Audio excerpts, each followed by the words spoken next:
Why? I don't know. Okay, I'm going live in 3, Take it 2, to 1. hell. Now. Hey, what's up? Hey, everybody, what's up? What's Mickey up, please. Nerd Nation? Vape What's up, Nation. your nation? I feel like we're in a weird 2015 time loop right now. Everything Jackson's throwing at me is very 2015. I don't 2015 know. Jackson or just 2015? Just like 2015, all of the cultural references. Talking about Michael Fassbender. Yeah, Michael Fassbender, Vape The Nation. biggest one. What the Hell song by Avril Lavigne. So we were just talking about Michael Fassbender. We should save it for the fucking podcast. God damn it. We should talk Yeah. about something funny. What's Michael Fassbender? Oh, fuck. Oh, We god can damn talk it, about Jackson. who else was in 12 Years a Slave? We can talk about them instead. Lupita Nyong'o. Perfect, Oh, beautiful. yeah. I caught up. I've watched all of the episodes of the Mandalorian. Hold on, I Jackson. did it. I did the thing. Nice, good. She's in Star Wars. That's how I got there. Right. Hold on, guys. I turned on the audio for the stream real quick, and it's kind of a hellscape of Jackson, you having a weird echo. Oh, fuck. I think I know what that is. Yeah, maybe? exactly. Cade's agreeing with me. I turned on the stream, and it's just like, oh, this is hell. Oh, it fixed itself? Hold on. Testing. How about now? Oh, I think I know. Was it just for a second? Because if so, I know exactly what that is. Were you Hold in a on, let me- cave I'm just for listening 1 second? Podcast audio now, so I'll see if it sounds good.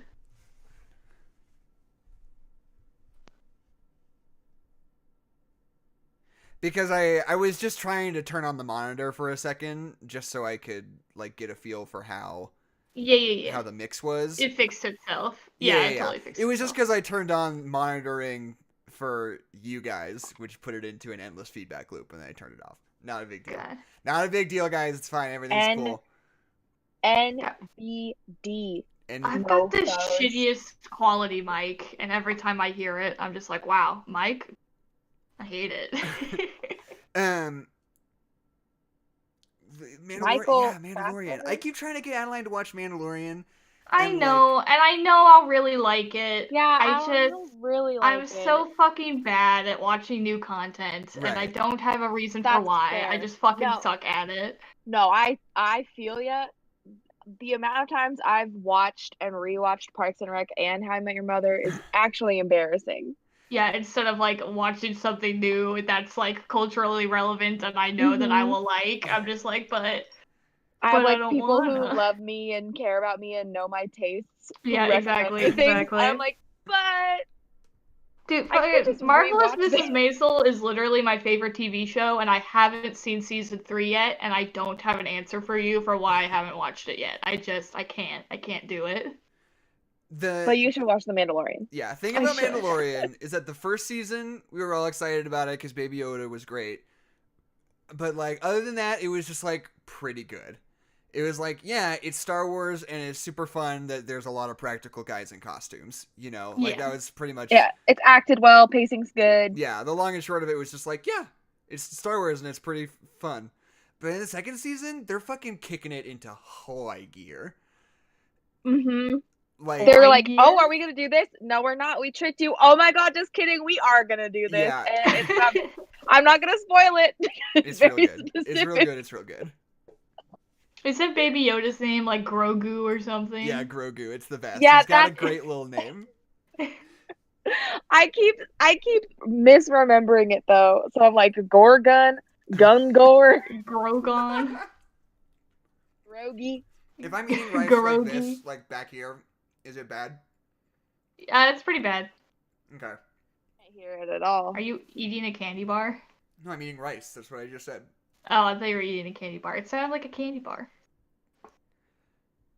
Nothing to me, So- but I'm going. I got yes, a apparently. fucking bone to pick with M&Ms. Why is it that whenever you eat M&Ms, you immediately choke on your spit and it's the worst thing in the world? My biggest problem with M&Ms is how it gives you fucking plaque on your teeth like instantly. Yeah, but like there's nothing worse than choking on your spit right after you eat M&Ms. Like, am I alone in I this? don't Like, know if I've ever experienced that or cognitively I don't think it so like really makes either. your spit like acid for like just a second. Maybe you're allergic to M&Ms. Do you No, have, I'm like, not. Do you have I acid just like reflux? immediately choke on my spit. I asked Mom, and she also gets this, so Okay. my mom Maybe it's believes me. hereditary. Yeah, but then Jackson should also get It it. skips a No, generation. it's recessive. Hold on, wait a minute. It's an X-linked trait. Except I for have an Jackson has X-Men? X chromosomes too. Yeah. Oh my gosh. You want to hear my theory about Captain Marvel 2? Sure. Well, wait. I want to Here's- get into the. Do we want to talk Disney stuff before or during the How podcast? they absolutely just dropped 10 billion Yeah, things. Yeah, I want to they go by said, point by here's point. all of it. All right. Um, I got a lot of thoughts though. is that fun stream content, or do we want to wait until the podcast? Let's just fucking start the podcast. Let's just go. Okay, fair enough. Let's go. Yeah, let's let's get on just with it. do it. Let's just Let's do it. do go. the Franklin, do you thing. want on my lap or do you want off my lap? You can get off. There I, you go. Ozzy is also here, just in case you guys Ozzy. wanted to know. Ozzy's a big slow man. Well, my Oh, snake yeah. is hanging out somewhere. Why is there a match on the ground? I could have That's died. good. It's animals. Animals. Animals. I want a cat so bad because frankly, Franklin is just not snuggly enough. You think But a cat also- will be more snuggly? Yeah, cats are very snuggly. If you just like get an older cat, I have two cats. One cat, the most snuggly, like will come up to you and like flip over so you rub his belly, and the other cat doesn't like to be touched at all. He doesn't like to be looked at. He doesn't like to be in the same room as like ceiling fans. I get it. Why? I get it. I don't get it. I don't Sorry, get I'm lighting why a candle and trying not to set my microphone on fire. It's a delicate balance. It seems like that's doable. Like that's an You'd be achievable surprised. task. So far, it's never happened before.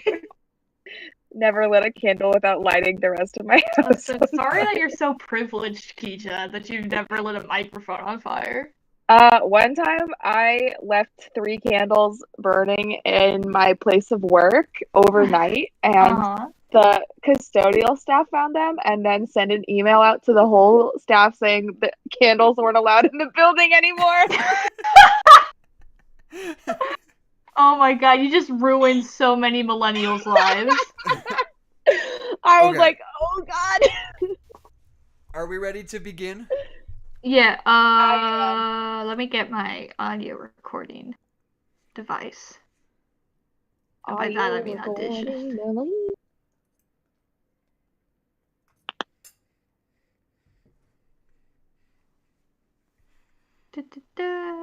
Adobe Audition loading up. I like that song. Snowman. Perfect. Okay, everything's great on my end. I'm so close. I'm gonna plug my computer in so it's charging. So it doesn't But I don't die, want it to you go know. bloop bloop bloop, you know. Heavy. I love that sound. My dog's laying on it. So. Okay, got it. Jackson, I really appreciate your snowman gifts for today. Yeah, they're very good ones. It's somehow wholesome. Yeah. God. Gotcha. That's your head exploding. Yep. Yeah, that's your head, actually. That's what they don't tell you. Remember when it was Easter time and we were It was watching almost some Easter time. like Rankin Bass animated Easter Bunny movie at the church daycare, and me and one of the other older girls there decided we wanted to play the Super Nintendo. So we told you that at the end of the movie, they shoot the Easter Bunny and his head explodes. And you were like, oh, okay then, I don't want to watch the end of the movie then. And then we got to play Super Mario All-Stars on the Super Nintendo for the rest of the church service. Wow, what a shitty thing for you to do. That's classic. Yeah. That's Everything's fine. Holy I shit. mean, look, I was like probably like 9. Which means I was 6. So Yeah. cool move. Cool thing. yeah. One time, okay, I was in Calgary with my family, and there was like someone got stabbed on a Greyhound bus. Like that was just in the news. Right. And so every time Maddie was like slightly annoying, we were like, Maddie, if you don't stop talking, you're gonna be going home on a Greyhound bus by yourself. That's how we're gonna send you. And you're gonna get stabbed. Yeah, because she was like, no. It was bad. It was bad. But that's how you gotta treat someone who's slightly younger than you. Right. Yeah. You gotta Change lie the to their rules of face Monopoly. to get your way. Lie to their face. Tell them that they were a robot. That you That's designed right, yeah. to steal. Only you did that, Keisha. What? And see, that's called psychological warfare, and was I think gonna only say, you did I that. never mounted any like targeted attacks on Adeline. No. At They least weren't as far as I attacks. remember. They were experiments. It would only happen in the bathtub. I'd be like, hey, these are bathtub conversations. The only time you ever did something like that to me, Jackson, was when we were playing Super Smash Brothers, and you told me that there was a power-up off the edge of the screen, so I just walked off and died. That's pretty good. And you That's got pretty good. so mad. Yeah, I got really mad. I was an angry child. Yeah, I that's got the mad thing. at things. I never did anything like that to you because anytime even the slightest thing happened to you, you just fucking exploded. Yeah, I've had very big emotions as a child. I got angry. I also had the benefit of like a 5-year age gap. Right. So there's power there. Like if you're 10 and your sister's 5, Right. psychological warfare. You have all the cards. You know everything that's going on, and they know nothing. Have no cards. We should get Maddie on the podcast eventually, right? We should. Yeah. I think there are plenty of movies that she would like to talk about. Does Maddie know me well enough for that to not be weird? I think I've had one whole conversation with Maddie Jackson. I don't know what you assume our relationship is. Yeah, Maddie and Adeline are tight. Yeah, I BFF. feel like it would be fine because I've talked to people who I don't know on this podcast, Well, yeah, and exactly. Maddie and I have the same temperament. So Yeah. Keisha and I was I gonna say, actually because met Maddie and on I the podcast. have a relationship of some kind, right? Like Mhm, we see each mhm. other, we're like, yo, like you're Maddie and I'm Jackson, and yeah, me we and can Keisha are recognize tight, each and, other. like I know about you, and I've hung out with you before, so it's like we get it, you know. Yeah. But we've just never like actually meaningfully hung out. It's because she's actually a robot we programmed to Right, feel. right, So Yeah, we don't let her out exactly. a lot. She's still bugging. I think I invented Westworld. It didn't exist before I thought of that. Blade Runner. Yeah, exactly. Exactly. All right, we can start. I started watching Westworld a little while ago. That show's fucking good as shit. Yeah, it is. Did you guys hear about this show called Westworld? Did you guys rules. know Westworld is like actually pretty good? You know who's good in Westworld is Look James it up. Marsden. Wow. James Marsden is excellent in most things that he does. Truly. Even if the things aren't good. Even if the studio really wanted Paul Rudd and he was their backup plan. Yep. Uh-huh. I just feel bad for James Marsden because every time he's just always like that lovable one, but he's too lovable. Right. Like The Notebook. James Other Marsden's in The examples. Notebook? Yeah, James Marsden is the what I can't remember their names. Is he but like the Rachel other guy, McAdams. like the new He's boyfriend? the other man, but he's like rich, kind, considerate, funny, charming. There's Right. he's literally everything that like Right. Ryan Gosling is not in that movie. Right. Like he listens to her, he wants what's best for her. Wait, what movie is this? The The Notebook. Oh, The Notebook. Not in Yeah. love with him. And see, people only find Ryan Gosling attractive because he was in The Notebook, right? Like that's why he's like everybody, like every woman over a certain age thinks that Ryan Gosling is the hottest man on the planet. That it's because of The Notebook, right? You gotta stop grinding this Ryan Gosling axe, Adeline. Everybody thinks Ryan Gosling is hot except for you, and you I keep don't. trying He's to not put unattractive. I don't trying think to he's put the a reason hottest on man it. on the entire planet. He's just hot. He's just hot, and you don't get it. Jackson, I think you're just following along with the fucking sheeple who told you that Ryan Gosling was hot, and I'm actually taking a critical eye and being like, huh, is Ryan Gosling really the hottest? And I didn't know. I looked inwardly and inspected society and said, no, I'm going to come up with my own opinion. I don't think Ryan Gosling is the hottest. He is hot. Thank you, Keisha. But he's gotten hotter since The Notebook. He wasn't like there's been a lot of growth there. Yeah, him in The Notebook is not a great look. Yeah, but that's the one that all the women are in love with. Oh, you know what? James Marsden is also the other man in the X-Men trilogy. Yeah, He's also bad in them, also. Yeah, I know. But that's neither here nor there. Right. He was just the other man. he was in them, and that's all that matters. I'm thinking of times that James Marsden's been the other man. I was gonna say, and he's just like a nice boy in Westworld too. Yeah, but he's not real. Right.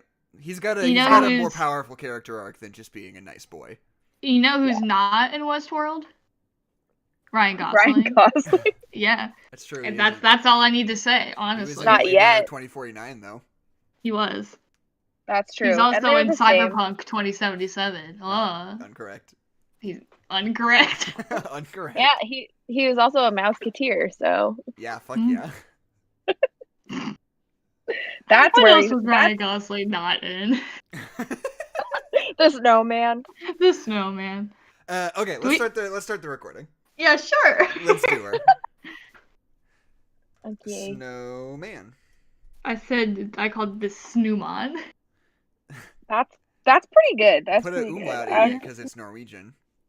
You get it? Umlaut. Have we all started, or are we waiting to start? I was waiting to start. I started, stopped, deleted it, and now I'm ready to start. Cool, okay. We will start in 3, 2, 1, now. We're like In Sync, the band. Which Ryan Gosling was not in. Snowman. Can? Kiss. Me. Then. Horny.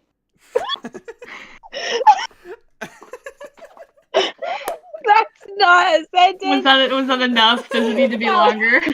No, that's good. All right, cool. Nothing about that was a sentence. It was just like this movie. There was nothing. Yeah, it makes no fucking sense. There's like a generalized sort of shape to it, and like it's like a snowman. Yeah. It resembles the same beats, but it doesn't. It once you actually look at it, it's nothing. This movie is like, you know those like weird little experiments people do where they like make a language that sounds like English but isn't English. And this is like if you made a computer watch 100 horror movies and then the computer writes its own horror movie. This is what you would get. It's like it's like predictive text. Yeah, like down to the casting. Yeah. It's like, oh yeah, Michael Fassbender put J.K. What the Simmons fuck in a did little J.K. bit part. Simmons do in this movie? Like nothing. Took pictures of boobies. Yeah. Ooh. Just one actually. Okay. We haven't actually started, did we? Mr. Policeman, I gave you all the clues. You could have saved her. Mr. Policeman. Mr. Policeman, you could have saved her. You could have saved her. I gave you all the clues. Mr. Policeman. No, this is so bad. Mr. Policeman, I put your girlfriend in a snowman. Mr. Policeman, answer my calls. Rebecca Ferguson's in the call. Hi, my name is Jackson McBroy. My name is Angela McBroy.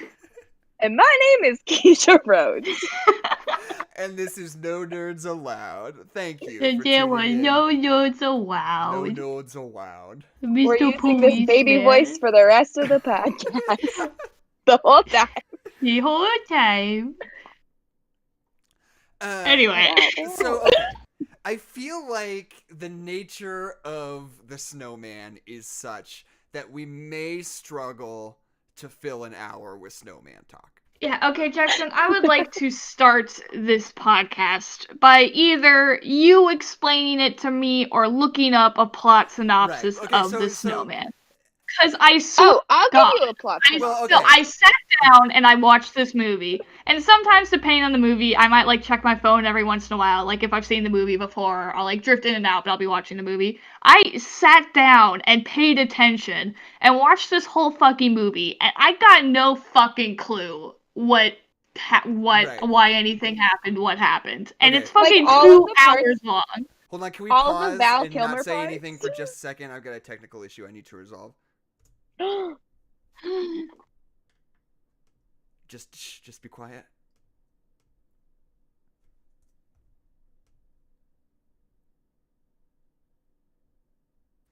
This is good content. Mr. Policeman, you could have fixed the audio. I gave you all the clues. It could have been a bit.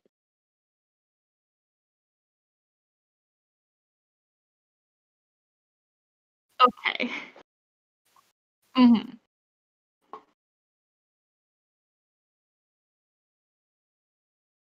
Mm-hmm.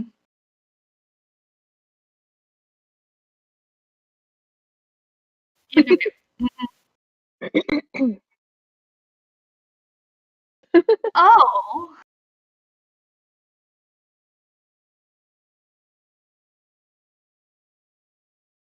Okay.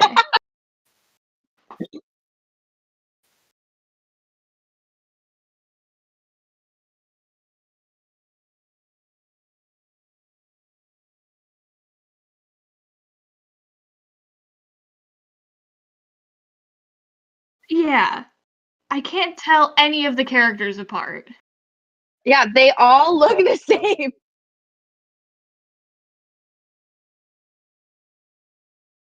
Okay.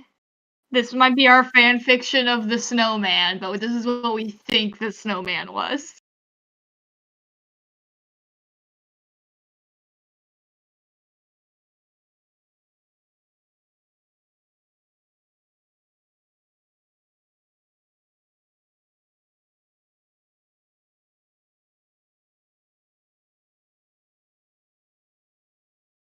Okay, cool. Wait, hold on 1 second, Christmas Jackson. Everybody in the chat says they can't hear you. Is that the thing that you fixed? Testing, read all about it. Okay, Jackson, we know you can't hear Jackson, we're fixing it. We have you recorded, but here's, right? Here's what you can hear. Okay, cool. I'll tell you a story. This is the story of Pecos Bill. Pecos Bill is an American myth/legend about a man who, instead of riding a horse, rides a tornado. And that's all I remember about Pecos Bill. Why have I never heard of this person? Okay, can you guys... Pecos Bill. I know nothing about Pecos Bill. I have fixed it. I'm back now. Okay. Sorry. Bill, was he in the Disney announcements? No, I don't think so. Live action Pecos Bill. So here's something I want to say first and foremost about these Disney announcements, which for the stream we're gonna go blow by blow through the Disney announcements. Yep. First of all, it's all very IP centric, obviously. Yep. Mm-hmm. But my counter to that is Fox Studios and Walt Disney Studios are more than likely in production on plenty of original IP that they're not announcing 3 years ahead because who would care, right? That's fair. Just like a random name. We're producing a movie about a boy and his dog, and Willem Dafoe's gonna be in it 2 years from now. He People plays will be the like, dog. Who cares? Yeah, that's not what you show off at your investors meeting, right? You gotta make sure you're getting stuff people recognize. Anyway, do we want to just go immediate reaction, gut reaction? Is that how you want to? Yes. Go through? Well, more like I'm just gonna go through and stop me when you have something to say, because we're not gonna have a take on every single thing. I mean, my big take is, God fucking damn it, there's so many live-action Disney movies. There's so many of them. Okay, so they're all about. Hold on, can we talk about the one? No, we'll get there. Okay. So first things first. Raya and the Last Dragon going on Disney Plus like Mulan did for $30. But I actually want to watch that one. I know, I'm actually excited about it. But that does make me feel confident because that's the only one that's doing that, is that it's not going to be a regular thing. Yeah. So that's fine, whatever. They announced that Always Sunny in Philadelphia will never end. And cool. There is a new Alien TV show on FX from Noah Hawley, producer of Fargo and Legion, which I am very psyched about. Yeah, that seems like your whole thing. And for some reason, a lot of people on Twitter are angry about it because they don't like Noah Hawley, apparently. But I'm first to hear about that we don't like Noah Hawley anymore, apparently. So whatever. So if we move on to Star Wars. Here are it's literally 1,000 miles long. Yeah. Oh my god. So Star Wars, here's Kathleen Kennedy announces Andor, which we knew about. That's the Cassian Andor show. Yep. And they dropped a trailer for that. They confirmed that Hayden Christensen is returning to play Darth Vader in the Obi-Wan show. Yes. Which is so sick. I'm so hyped about that. I want it to be good so bad. It's gonna be good. Definitely so for certain gonna be good. They announced a TV show, a spin-off of The Mandalorian called Rangers of the New Republic, hot off of what's her name turning out to be a right-wing nut job, which is fine, whatever. That was mere weeks ago. I'm sure they didn't have time to course correct in the interim. Yeah. Doesn't she say a bunch of really shitty stuff about trans people too? It's the way I see it is that it's kind of like a Tim Allen situation where it's like there's nothing definitively cancelable going on, but it's just an attitude, and she left Twitter to be on whatever the right-wing free speech social media is now. Oh god, yeah. So it's like, okay, Jesus Christ. Anyway. Yeah. Ahsoka Tano live-action spinoff. I'm super psyched for that. Rosario Dawson was real good. She's very good in the Mandalorian. one episode. Lando Calrissian spinoff TV show. Starring, I don't think they've said, presumably Donald Glover, right? Is he free right? to It do would be something weird like if it wasn't. I feel like it's not really his jam, though. Yeah, you know, like would he go to TV? An 8-episode Lando Calrissian miniseries feels like a stretch to me, but I don't know. Disney's got a lot of money, so we'll see. And a lot of power. Yeah, that's true. If they're like, "Hey, Donnie, you're doing this," I think he kind of has to. And here's some weird stuff.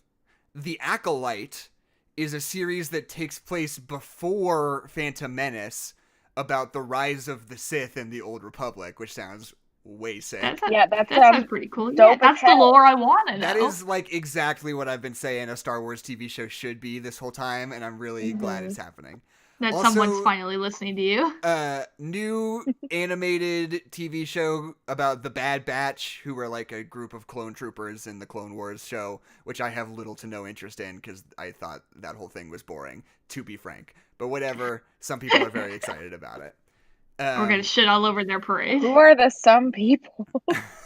I've just seen it. I've seen it around. They're like, Star Wars, I love clone stuff.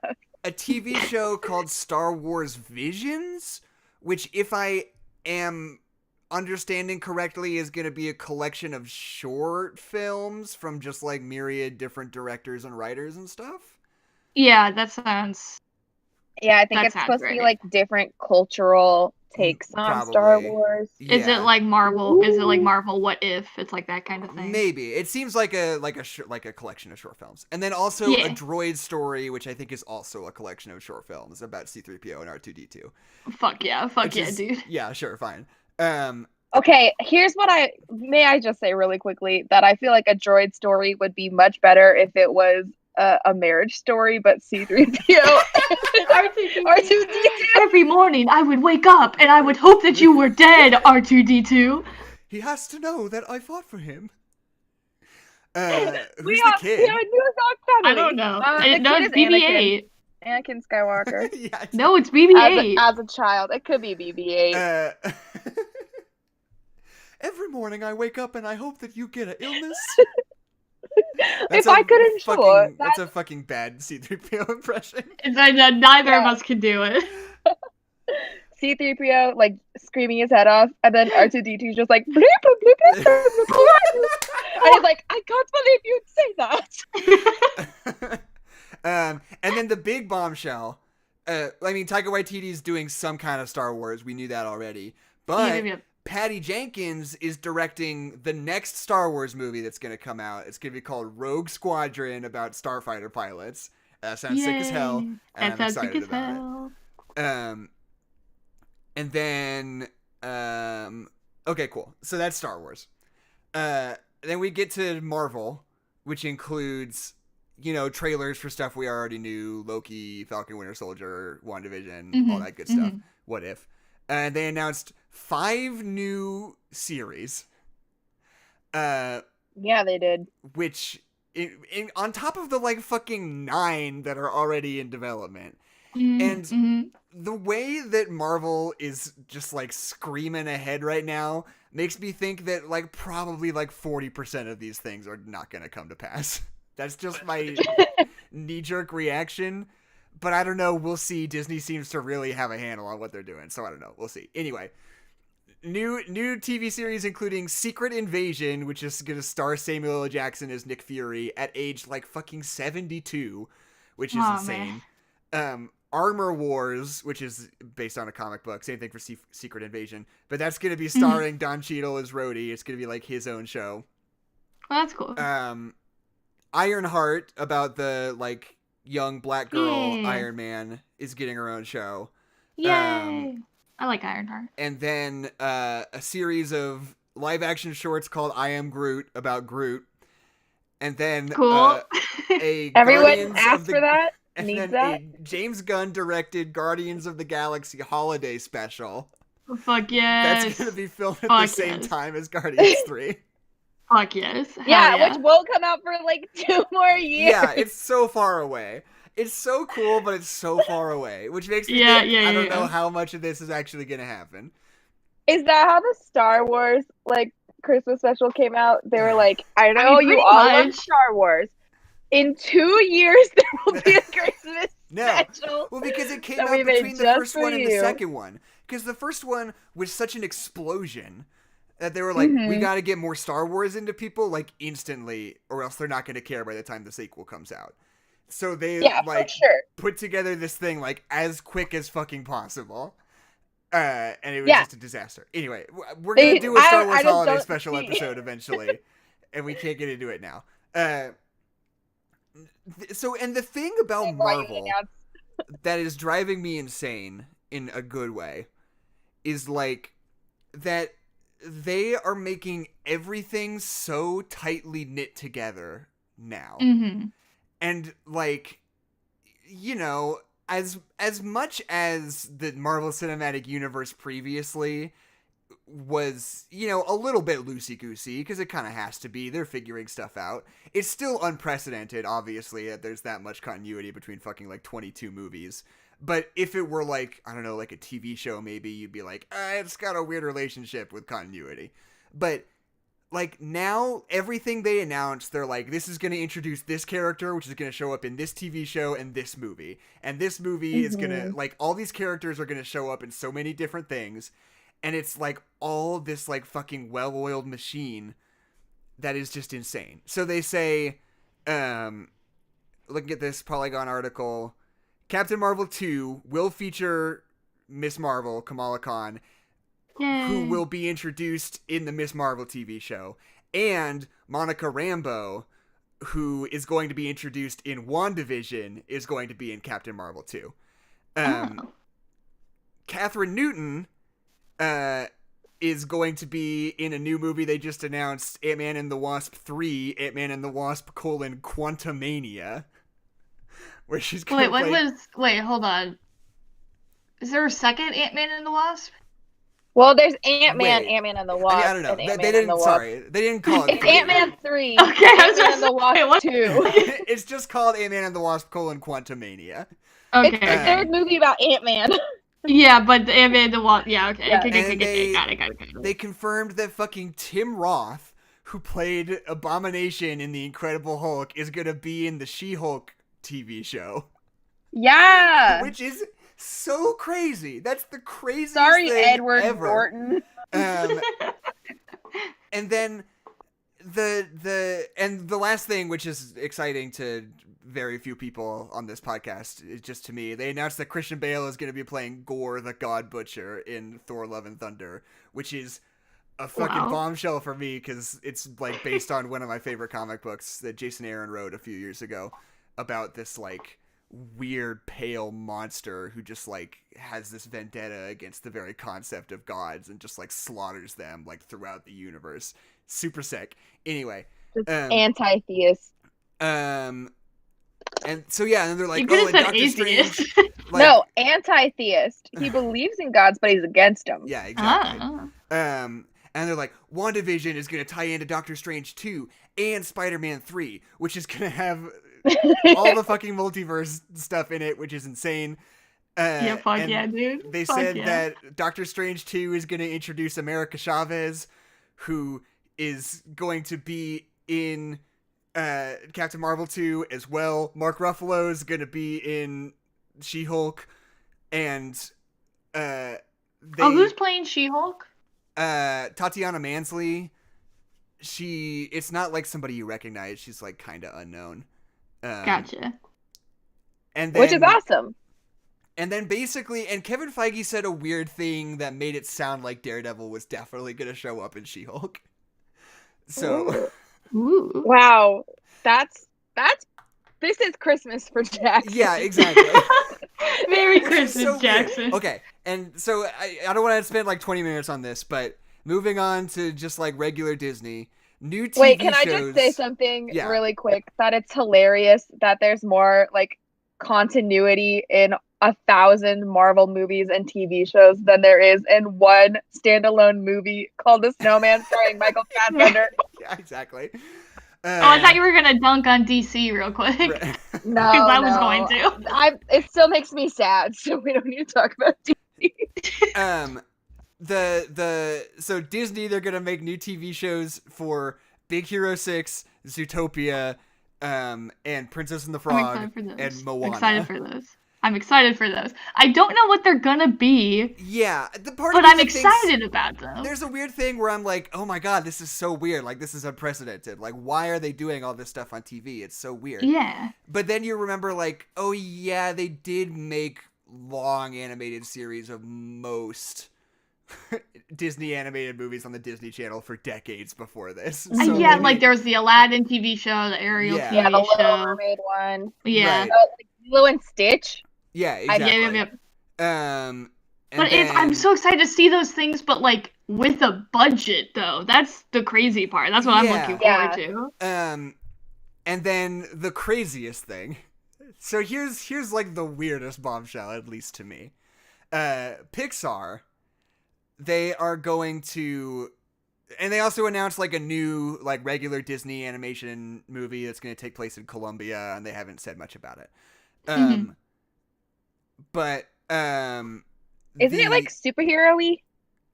I'm not like sure. It's called Encanto. I think they just sort of gave the title and were like, it's about Colombia. Yeah, I think it's like there are people with powers, and there's one person in the family that is like not exhibiting powers. Right. So they're Jack something like that. And then hijinks ensue. But anyway, Pixar is doing a TV show about Doug from Up. Yes. Yeah, that feels about right. Okay, sure. They're doing a Cars TV show, which we will definitely be covering episode by episode with special guest slots from Dan. Oh my god. And yeah, we kind of have to, don't we? We've kind of set ourselves up for that, haven't we? Yeah, But they announced a new movie from Domhney Shi, the lady who directed the Bow short film, who is doing a movie about a young girl who turns into a big red panda when she gets angry. That's relatable. Adeline just laughed so hard at that she disappeared. As a Chinese American, I can't even finish that sentence. Okay. No, it's just that's exactly how I feel. Yeah. Yeah. Mm-hmm. And then a original TV show from Pixar about a Little League soccer team where every episode is gonna take place during the same soccer game, just different kids' perspectives on that soccer game. Sounds wild.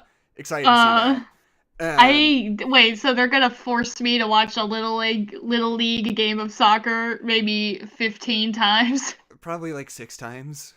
Okay. Come on, don't be a weirdo about it. It sounds interesting. Okay. And then finally, this is the last thing I'm going to talk about. This is the meatiest one, though. A feature film from Disney Pixar about Buzz Lightyear. Not Buzz Lightyear the toy. Not the toy. Yeah. About the Buzz real Lightyear, the man. Buzz Lightyear, I guess. Yeah, no, it would be like the Buzz Lightyear TV show that was actually following the fictional character. And what Chris Evans said on Twitter was that it's about the real person that the toy Buzz Lightyear was based on. Excuse me? Which is a confusing Pardon? series of sentiments. But, what? Yeah. That throws off my whole Pixar timeline. What the f*** are you about? It's either it's about like an astronaut and it's just postulating that in the real world, quote unquote, of Toy Story, there was some human person that inspired the toy of Buzz Lightyear. Or, wouldn't it be Buzz Aldrin? Wouldn't that be who it was? Yeah. Or it's just a fucking bananas way of phrasing that it takes place about within the character canon of Buzz Lightyear. If that makes or maybe sense. Chris Evans is just doing meth or something and just doesn't understand what the movie's None of it's about. real at all. Or maybe they're just gaslighting all of us. Maybe gaslighting Chris Evans so that when he says stuff on Twitter, we're all like, what the fuck are you talking about, dude? So I'm imagining Chris Evans in a room with some Disney executive being like, okay, so wait, so it's about a real person who is Buzz Lightyear, and there's some Disney executive who's like, yeah, Yep, so go tweet about it. He goes on Twitter with absolute confidence and says, yes, it's about the real person, Buzz Lightyear. Yeah. Excellent. Okay, the Snowman? Oh, are we not talking about the Disney ones? Aren't they making a show about the Prince Charming's brother? Oh wait, I didn't get that. Okay, hold on. So yeah, there's one about Snow White's sister and Prince Charming's brother. What the fuck are those gonna be about? I don't think I've even seen that. I watched a video of someone going through all the Disney releases, and that was one of them. Because there's the live action Pinocchio, there's the Peter Pan and Wendy. They released the cast for The Little Mermaid, and then they were just like as a quick little thing. They're like, also there's a movie about Snow White's sister, and it's like fucking what? And then they announced that John M. Chu. Defeat the purpose. John M. Chu is going to do a Willow miniseries, which is hilarious. Yep. And a new Ice Age movie is coming. Oh fuck yeah, dude! And, there's some diehard Willow stands out there. Yeah. Last thing I want to talk about before we move on. Chip and Dale Rescue Rangers, directed by Akiva Schaffer. Director of Popstar and Hot Rod. Fuck yeah, directing dude. Chip and Dale Rescue Rangers with John Mulaney and Andy Samberg as Chip and Dale, respectively. Yeah, dude. No freaking way. Yeah. Which is the craziest thing ever. And this whole thing is so weird because on the one hand, everything seems pretty sick. Like all the stuff seems pretty sick. But at the same time, it's this weird Disney like brand synchronicity just like overtaking everything, and you're like, should I be excited about this as I am? Like, yeah. Is it okay that I like this? Yeah, They're also making a Cruella de Vil movie, which just seems like they're trying to do Maleficent again, and I don't want that. With Emma Because Stone. here's the thing about that is that like Maleficent we get it. Like, there's a way that you can spin this so that she Girl has like boss. a mother-daughter relationship. She's experienced loss. Like, there's evil, but like this, like we shouldn't be treating people as evil. But the thing about Cruella de Vil is that she just like likes to wear fur. And she was willing to kill a bunch of babies over it. Yeah. Yeah, like she was fine with killing I'm dogs. Like, concerned to see how they're going to turn Cruella de Vil into a girl boss, considering They're her like, whole yeah, thing really. is that she just wants to kill a bunch of dogs. yeah, like she's not like, I'm the mistress of all evil and we're gonna have a whole fairy war. Like, she's just like, no, I want a coat, but it can't be synthetic. Yeah. No, It's not like, an option. So, Okay. meh. Shall we just take a deep breath? Just let out all the Disney. Let it all Get it out. I don't know how much of that is going to make it into the podcast because we took a long time on it. I might just cut our losses, make it nice and Have a neat. 15-minute podcast about the snowman. You Yeah. know. The snowman. If we'd done the actual snowman that I wanted to do, the 1982 short film, I think we could have talked longer, honestly. We probably could have had a full 20-minute conversation instead of the 15-minute one we're about to have. Right. No. Okay. So we should start with please explain the plot of the snowman to me. Before I get into the plot of the Snowman, I want to talk about the production of the Snowman. Oh, please tell me. So Yeah, I am very curious. So our story dates all the way back to when Girl with the Dragon Tattoo, the novel, came out. Oh. And it was like this insane crossover hit that sparked this wave of like Scandinavian crime novels. Yeah. That like dime store like pulpy novels that people got pretty into for a hot second. And when David Fincher made a Girl with the Dragon Tattoo movie that people liked, they were like, okay, so we gotta dig into this like Scandinavian crime thriller subgenre. So originally Martin Scorsese was going to direct this adaptation of Joe Nesbo's The Snowman. Oh. Which is wild. Yeah. And he eventually dropped it, and the held belief on why this movie is such a nightmare is because apparently their pre-production was so rushed that they literally just didn't get a chance to film like 15 to 20% of it. Yeah, I get that feeling a lot in the editing. Like the director has said, like, we straight up didn't make the whole script. There are like big parts of it that are missing. Which makes a lot of sense. Yeah. Unlike the movie. And this is the kind of movie that like on paper should be good and just got totally fucked over. Because it's got a great cast. And it's directed by the same guy who did Tinker Tailor Soldier Spy and Let the Right One In. And it's beautiful. It's gorgeous. Oh my gosh. It looks so good. And it's got a great score too. Yeah, and the music's pretty cool. Like, the music's awesome. If you watch it and don't listen to the dialogue, it's great. Like, if you watch any 2-minute chunk of this movie, if you like went to some preview and they were like, we've got a special sneak peek, it's 2 minutes of the Snowman. You could pick any 2 minutes from this movie and you'd be like, yo, that movie seems like it kind of rips, right? Like that seems cool. But it just doesn't function as a movie. It doesn't make any goddamn sense. The grammar of it is just so whack. And it also, the biggest thing that blows my mind about this movie is that the protagonist's name is Harry Hole. Yeah. Yeah, that was mistake number one. Nobody even acknowledges it.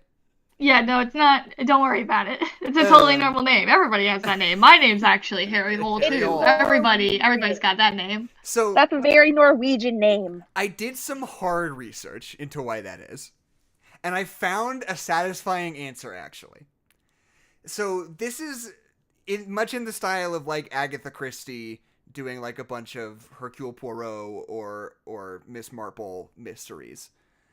There is like a whole series of Harry Hole novels that Joe Nesbo wrote. And the Snowman is just like one out of like 15 of them, just like somewhere in the middle. It's like the most popular one. Is that why at the end of this movie he raises his prosthetic finger Yeah, that he his gets? metal And he's finger. like, I'll take that case where the lady gets Right. stabbed in the mouth a million Exactly. times. But the thing about those books is that they are written in Norwegian. Oh. And the Norwegian pronunciation of that name would be Harry Hula, which not only doesn't mean hole if it were translated to English, but also just phonetically wouldn't be pronounced like that anyway. So it's just like an unfortunate coincidence that when when translated into English, his name becomes Harry Hole. And nobody thought to change it. Nobody thought maybe we should not have him be named Harry Hole. Yeah, they were like, "Oh, where is this film being showed? America?" Oh, they're not gonna like this. This is not gonna go well in the meme department. Yeah. And like the America's meme department. Yeah. Yeah. It's like the Department of Defense. Yeah. The mud. Yeah. So another big thing that I think is important to note. Val Kilmer was recovering from throat cancer surgery while filming this movie. Oh my goodness. Oh no. And apparently could not speak at all on set. Oh my god. So why would you make him do that? I know. So 100% of his dialogue is ADR'd in this movie. Yeah, that also feels like it. Why not just get somebody else to do it? Yeah, why make him talk when he's had throat cancer? What's wrong with you? Did he need the money? Is that what it is? Like, why? What was the series of decisions where they were like, no, it's fine. Like, Val Kilmer showed up on set every day and was like, hey guys, so I'm just gonna do my lines like this, and then we'll fix it later once I recover a little bit, if that's okay. And everyone was like, this is fine, I don't see a problem with this. Yeah, this is gonna be a perfectly fine, perfectly normal movie, and no one will be able to notice. Had to act alongside him, behaving as if that were totally normal. Yeah. And like... my gosh. Why not just let somebody else do it? You know, he doesn't have a big part in this movie. He's in it for like 2 scenes. But they're important scenes, Jackson, I think. It's so weird. No, they're not.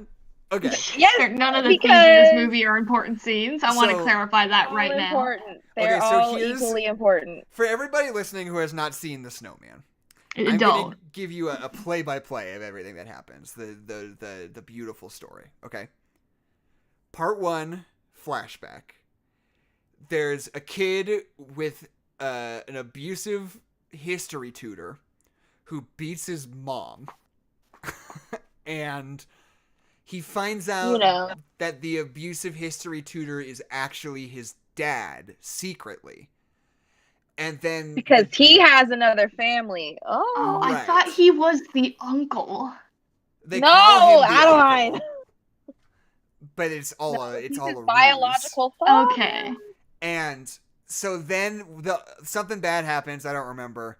And his mom's like, I'm gonna tell your wife. She's gonna find out that you've been sneaking around. So the and dad's he's like, oh no, you're not. Fuck all this. I'm going home. I'm never gonna talk to you guys ever again. So the mom takes the kid in the car, drives out onto a frozen lake, and kills herself in the car. Well, but she's chasing down the dad. Yeah, she's like for some reason. And then she's like, nah, actually, I'll just kill myself. Yeah. So we don't know who this kid is. I say the shot is beautiful. Yeah, this movie is driving shots are gorgeous. amazing. There's that like reoccurring shot, there's multiple scenes that take place on this like crazy like highway overpass that's like super like a bridge over a river that's like super thin and like has a guardrail that's not very tall, and there's these super wide, super long shots of cars just like gunning it over this weird curvaceous bridge that are so cool. But I would just like to point out one moment that I still don't understand. I think it's hilarious. And don't get me wrong, abuse and trauma are a hell of a drug. But so the guy slaps his mom and she falls onto the floor and coffee beans spill over the floor. So the son immediately goes on the floor, picks up the coffee beans next to his mother, who's just been hit so hard that she's on the ground, and he immediately goes outside and makes a snowman and puts the coffee beans in the snowman's mouth. And that all happens in about a 2-second hard shot is when that happens. Oh, and also like the weird zoom in on the snowman's face. Yeah, like that shot happens a couple of times, where it's a much more of like a comical. Yeah, and I'm just like, kid, what the fuck? Why are you building a snowman right now? Priorities, dude. That's how he handles his stress. Right. Some people go on runs. Some people write poetry. And some people help their mom off the floor. Which honestly makes a lot of sense. The only time that he can get his stress out is when there's snow, which is why it gets so bottled up he becomes homicidal. It makes sense. It all makes sense. Yeah. So we can kind of assume that this kid becomes the titular snowman. But we don't know who he is. Right? He becomes the snowman. Yeah. So anyway, hard cut to, here's a detective who has insane bags under his eyes. No, hold on. It's not, here's a police officer. It's, here's a homeless man. And then he walks into a police precinct and everyone acts like he's supposed to be there. That's what it is. There's nothing about him that looks, acts, thinks, moves around like a police officer, but he is a police officer. He never has a badge that says detective on it or anything like that. He can't even drive. No. He can't. That's true. He can't drive. And he's got like the makeup job on Michael Fassbender in this movie is so insane. Like, it's the most ham-fisted, like, puffy-eyed, like, this guy didn't sleep well last night makeup. And it's so funny to me. Which does match the script because he's constantly passing out drunk outside in Norway in the winter. Right. Because he also makes the biggest fucking meal out of a cigarette every single scene that he's in. Every time. Because Jackson, it's the symbol of his addiction. Yeah, he's doing so much business with a cigarette. In every single scene. Every time he puts it in his mouth. Yeah, he had nothing else to work with. He's holding it in some weird different way, in weird different motions. He's like twirling around, he's like blowing smoke rings. Yeah. Different angles. It's insane how much mileage he gets out of cigarettes in this movie. Anyway, he has a weird relationship with his ex-wife and his Can we talk about son. the moment that he goes to visit his ex-wife? Ex-wife though, it's his ex-girlfriend and his ex-girlfriend's son. They are not related by blood at all. Which doesn't make sense. Point, Keisha. But it doesn't make sense thematically. It doesn't connect. No. You're right there. But so he goes to where his ex-girlfriend works and she's like an art person or whatever. And he like walks up 2 inches away from this window. He like presses his face into this window where she's standing. And she turns around and, like, looks at him for a solid 5 seconds, making the weirdest, unhuman expressions possible. And then immediately turns back and continues her conversation as if she hadn't just been weirdly staring out the window at a guy for the past, 10 whole entire seconds. It's the weirdest thing on the planet. Fully with clients. Doing her job. In the middle of her sentence, stops and does this, and then pretends as if she didn't. Yeah, she's like, anyway, so here, let me tell you more about art, I guess. Because that's what women do in movies. They're all like art people, or they're like they sell art. Writers, or they're like make their own jewelry. Yeah, they never do like any STEM work or anything. No. She's not the president. We need more representation for female CEOs. Where is my girl boss? Okay, but so then Michael Fassbender walks her home. He doesn't even go to work, I don't think. Yeah, no, because he's not a police officer. He's just a homeless man. They live in Norway. They got 2-day work weeks where they work 4 hours a day over there. All right. But if you're making a movie about a police officer, it's weird to have setup scene. Sure, this is where the villain comes in. oh, he woke up and he's an alcoholic. We get that. Just kidding. He's walking to work and now he sees his ex-girlfriend. Now he's walking her home. And then there's another scene and another scene and another scene before he's like actually doing any police work. Yeah. And what's really weird about this movie is that they say that he has a puppy for no reason. Wait, they who has a work puppy? getting Way done to on tell his you that he apartment? has a puppy and an apartment and he's never in them. I watched this movie twice today, and I don't remember the puppy. It's when he walks into I don't his remember the apartment puppy and he pulls either. out the gun and he's about to shoot the guy who's cleaning the black mold out of his apartment. Right. And there's just a shot of a puppy licking the floor. That's right. Fuck. And then later we see somebody holding the puppy outside of his apartment. And like, why the fuck did he need to have a puppy? What was the point of that? That's another great scene where he gets home to his apartment and there's a guy fumigating without his consent. Yeah. Yeah, and he- you know, as one does. And he gets In Norway, there, I guess. and he picks up his gun and he fires a shot off at the guy. Yeah. This like regular exterminator man. He picks up a gun and shoots a bullet from a gun at him.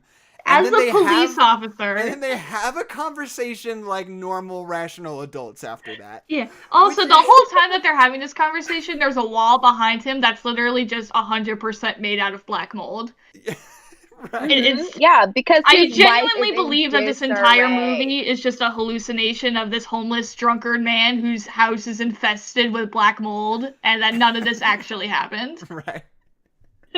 But so then, okay, so we got all of the exposition development. It's not anything. Like, I Right. didn't learn anything about Michael Fassbender besides that he's an alcoholic and he was in a relationship. And he's got a Great. weird fucking relationship with his ex-girlfriend's new boyfriend and their kid. Yeah. Well, it's like what is like kind of like compelling. It's like it's his girlfriend's son, and he feels like a responsibility, and he like likes his kid, so he wants to father this kid. That's like the only compelling plot point of this whole movie, and it's also the only one I understood. Like it's the only one that comes across. It's like he has his ex-girlfriend's son. It's like important to him, and he wants to father But him. it doesn't make sense to be like talking about how important your biological father, like having a relationship with your biological father, which is what like drives the snowman Right. to kill Yeah. women because they're not taking care of their children. It's weird that they chose to tell that through the lens of someone who used to date a woman who Had a had a kid. son. Yeah. You're like, we have a good relationship, but like that's not the same. Yeah, it's no, not it's the same not. as what you're telling. Yeah, no. Okay, Like it so can be. anyway, parallel to Harry Hole's antics, we see a little girl living at home, and her mom gets home, and she comes home to the world's angriest husband, Oh my god, that guy. who Yeah, he's not because he had somewhere to be at 8. is furious that she's home late and storms out because she has to watch the kid while he has to go to a meeting or something. Even though just to clarify, she told him that she was going to be late. He was like, I have to leave by 8. And she was like, and I told you I had to help one of my students. So second of all, she's a teacher. And third of all, she told you. So she is at home watching the kid when suddenly a snowball hits her window and she looks outside and there's a snowman out there. And then she just sort of dies off screen, I think, right? Well, yeah, she gets like She goes missing. She goes to bed with her daughter, and then her daughter wakes up. Oh my god, it's freezing inside of our house. She's gone. She didn't tell anyone. Well, I wonder what will happen to her. So all the this is happening like this happened earlier interstitially with all of the Michael Fassbender stuff, and then Rebecca Ferguson shows up and it's just like, hey, what's up? I'm a lady cop. I'm gonna be working on this snowman case with you because there's this lady that went. Except they don't know it's a snowman case yet, right? Exactly. They don't know that yet, but I'm They don't know about the snowman, condensing. even though he gave them all the clues. You know what? It makes me so goddamn mad. He doesn't give them any clues ever. He doesn't. The only time he does something even kind of similar to that, he like draws a picture of the body, like cut into different pieces, and they found the body, and it's cut into those different pieces. But that's the only time he does that, and it's not enough clues solve the case. No. Like, it's so stupid. So Would have been anyway, a really they're cool working premise together. to be like, but that's also, I guess, what like what's it called? You know, the one with Jake Gyllenhaal. So it happened in real life. The Zodiac. Zodiac. That's what happens in Zodiac. Anyway. So they go to investigate another missing person. This is a wild scene. It's this lady with a chicken coop, and they show up, and she's like, "Oh," the two of them show up and start talking to her. They're like, "Oh, we came here to investigate because you were reported missing," and she's like, "Oh no, I wasn't missing. I'm right here." And they're like, okay, cool. Then, sorry to bother you. And they leave. And then, for some reason, they are inspired to turn around and come back. I don't remember because exactly they get another call saying that she's missing again. Okay, so then they go back, and they pull up to the front drive, and they get out of the car, and the lady's there, and they start talking to her, and she's like, "Oh no, you weren't just talking to me. I'm her twin. We're twins." And they're like, "Oh, yeah. Okay." And then they go in the chicken coop and they find the dead body of the woman they were just talking to in the chicken coop. Yeah. And the fact that those two women are twins never ever comes up again. No, because then she's not in the rest of the movie. No, she isn't. No. It's like, why? I had not processed that. I don't understand why they did that. What kind of did they just hire the same actress and didn't want to hire somebody to be her sister? Where they just just do both roles? Just an economic decision. Yeah. It's so wild. Okay. So that's a weird move. This is where the movie gets super problematic because she gets murdered because she had an abortion, basically. Right. But I don't know because I can't understand the dialogue of anybody in this movie because it's so full of information that you just can't figure out what the fuck anybody's saying. Right. And I couldn't tell when they were talking to her. They kept, I don't even want to say it because I don't know if I was just, not understanding what they were saying, but they kept talking about, autism or something. I couldn't understand what they were talking about. I did not catch any of that. I didn't catch any of that either. I don't know if I just wasn't. They were like, "What if somebody with such high rates of autism or something?" I didn't know what they were talking about. So a parallel to all this action, we're now introduced to J.K. Simmons, who is God. They roped J.K. Simmons into this. Who is playing a high-level bureaucrat in Oslo, Norway. And, who loves winter games. And they want to get the Olympics. They call it the Winter Sports World Championships or whatever. It's the Olympics. They want to get the Olympics in Oslo so fucking bad.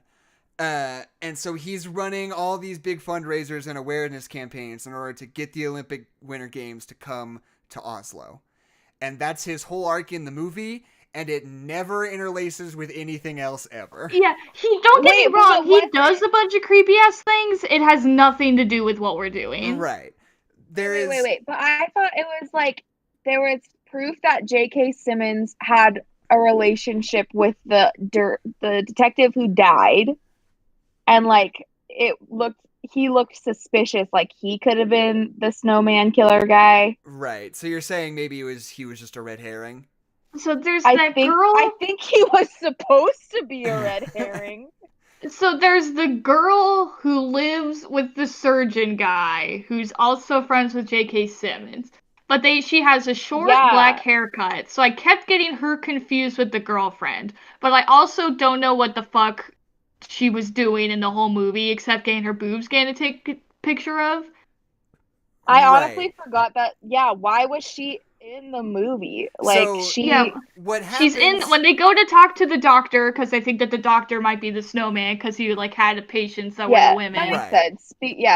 But then she's in his house and he won't say that she's in his house, and then they take him to the guy and he takes a picture of her boobs, and it's what just one the of fuck the is boobs. happening? And then we don't talk about it, and then we do something else for the rest of the movie. What the fuck was that? What are we doing? So anyway, that's J.K. Simmons. Now we cut back to the detectives. They have a theory, which is that the Snowman is targeting women who have had abortions. They think they figured out his dogma. So they go and interview the doctor, who we saw previously showing J.K. Simmons his wife's breasts. Oh, that's his wife? I don't know if that's his wife. I don't know. Regardless. That's basically their relationship. And they talk to him, and he's being very evasive and suspicious, right? So you're like, okay, so this guy seems weird, and he's They made a really big suspect. deal about showing you that his toenails were painted, and I don't know what the fuck that was about. And then that's pretty much until he shows up dead at some point. That's the last time we talk about him. He's the one who gets shotgunned, right? They do not. Yeah, they do not pursue that lead even a little bit. No, they don't care about that guy. They're like, oh, he killed himself. Case closed. Because that's where you find the body of the mom who went missing. Like, her body parts were all cut up in the freezer. Right. And I thought we found her with the seagulls. No, that's the 9-year flashback. Oh, that was a flashback? Yeah. I hate this movie. It's a bad movie. Okay. Wait, can we talk flashbacks? Can we talk about the lady detective's fucking weird piece of technology that she carries around? That's literally an iPad, but for some reason it can't be an iPad. Yeah, what's iPad up with that? Looks like the Voight-Kampff test from Blade Runner. Yeah, for no reason. I don't know why she couldn't just have an iPad. Everybody's got iPhones. She's like, oh, it's a thing. It has a camera on the back of it, and I, like, look up news articles on it. And it's like, do you mean a fucking iPad? Why don't you have an iPad? I feel like they had something similar in, like, an episode of Black Mirror where it was, like, police officers going around, though. And so I was like, maybe that's just technology that has been grafted in Europe. Maybe. But they're talking at the beginning of that movie where we find out he's a police officer because a homeless man walks into the police precinct and everybody treats it like he's supposed to be there. And so he's listening to this woman talk about nothing, but she's talking about, like, fingerprinting technology. And I don't know what the fuck she's talking about. It's just important because later they chop off her finger to get into it. Oh, do they? Yeah. What do you mean, Alan, did you watch this movie? I fully did not get that plot point. No. Yeah, that's like, we'll get there. We'll get there. You can't get mad at me for not understanding parts of this movie. But that was like the only thing that was clear. Anyway. Okay. This is, I think, genuinely the best part of the movie. When he gets on a train to go home, and he runs into his ex-girlfriend's new boyfriend on the train. And he's like, oh, were you not going to take the kid on that camping trip you promised him earlier in the movie? And he's like, oh, fuck.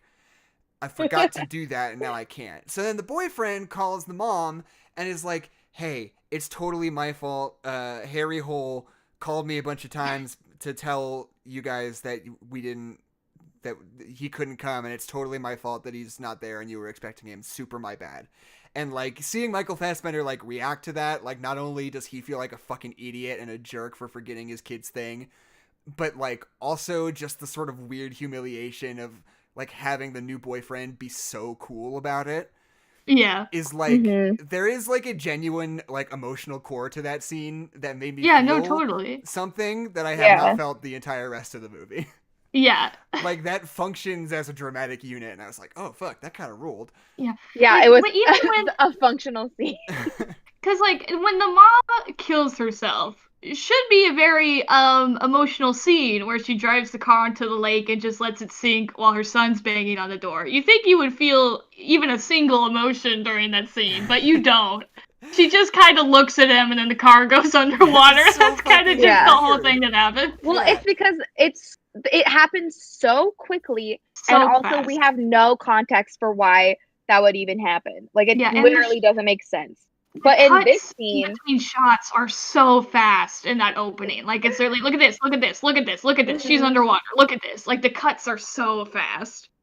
Yeah, and then, which is so strange to, like, pivot immediately to, like, long, slow shots that, like, establish the tone and, like, where the location is, and we're following the main character. But I guess we didn't have 2 minutes to spare on this this establishing the villain scene. Yeah. All this to say, this scene like took its time. It had setup from before, so it actually like we felt weight, like we were starting to like feel something for the new boyfriend. Like this was a good scene. Right. So now there was a flashback briefly earlier where we saw Val Kilmer and he was doing something. I have no memory of what that point of that scene was. Yeah, but so it was they a were like, flashback. oh. It was a flashback that was completely unprompted. Later, Michael Fassbender goes and talks to Toby Jones at some police precinct, and he's like, what's the deal with fucking Val Kilmer? And he's like, well, he was this police officer, and he was crazy, and he killed himself, and also he was Rebecca Ferguson's dad. And it turns out that Rebecca Ferguson has been trying to solve the murder of her dad this whole time because she doesn't think it was a suicide. Then, yeah. Oh, because it's also like they cold case. He was like, ha ha ha, you're Right. looking at a cold case. We don't know about this. And they had no idea that these murders were randomly happening again 9 years later. Right. Surprise. So then they find a body that had the head blown off it exactly like Val Kilmer's was 9 years ago. And Rebecca Ferguson freaks out because it's exactly the same as her dad's supposed suicide. She thinks murder is actually murder in real life. But the police are like, this is another suicide because it's the same. Why would we think it was anything different? And she's freaking out because she's like, no, it was a murder because this is what my dad's murder was. And it's the same guy. It has to be. And you got to let me go figure this out. And they're like, whoa, you're coming in way too hot. You're suspended. So now Rebecca Ferguson is suspended. And she's not in the movie anymore. Mm-hmm. Well, no. No. Because then that is when... she thinks it's J.K. Simmons. Right, So she thinks that to J.K. the- Simmons that's is the right. Snowman. And there's also She that goes scene to where the- Michael Fassbender physically attacks her because she's Yeah. getting too angry. And it's super Yeah. disturbing. It's really, it's like, bad. Yeah, he like pins her to the ground. Yeah. And he's like, I'm an alcoholic. And she's like, my dad died. This is so sad. And he's like, what was your nickname all about? And then Well, so he just like he, hugs like- her and kisses her head. Yeah, And he like wrestles her to the ground and he's like physically on top of her and like rubbing his nose on her cheek. It's super disturbing, although she's like screaming for him to get off of her.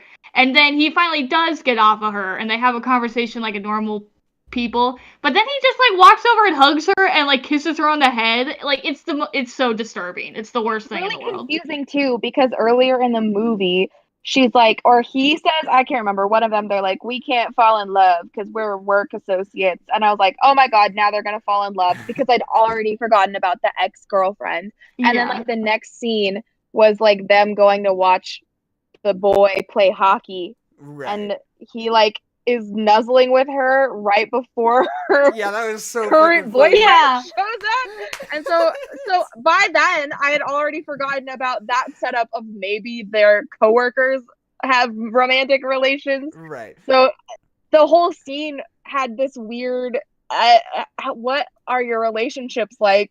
Because we haven't seen anything. It was pretty rapey. I'm not gonna lie, it was pretty rapey. So Rebecca Ferguson, for whatever reason, thinks that J.K. Simmons is the Snowman. Yeah, so just because he's a creep. Yeah. So she goes to his big Olympics event, and she's like, oh, hey, big boy, you want to fuck afterwards? And he's like, oh, yeah, definitely. I'll just stand over here. And J.K. Simmons doing a super weird accent. Yeah, doing a weird the accent. accent does not land. And so... my opinion. So Rebecca Ferguson is waiting in J.K. Simmons' hotel room, presumably to fucking jump him once he comes in to have sex. But then what happens instead is she gets murdered by the Snowman, which I guess is trying to paint some kind of connection between J.K. Simmons and the Snowman that the film does not elaborate on whatsoever. But like, spoilers, it's the boyfriend. But then that doesn't... It's the new boyfriend. Then why would he... Because, so he killed her dad 9 years ago. So, but how is he know that she's there in that moment? And why is he omnipotent sometimes? Well, you know? yeah. Because why I is think he- it's trying to tell you that there's something between him and J.K. Simmons. That maybe J.K. Simmons was onto her and was like, "Hey, come kill her." But that Maybe. never. But But yeah, that's it not is the case. absolutely not addressed in the movie whatsoever.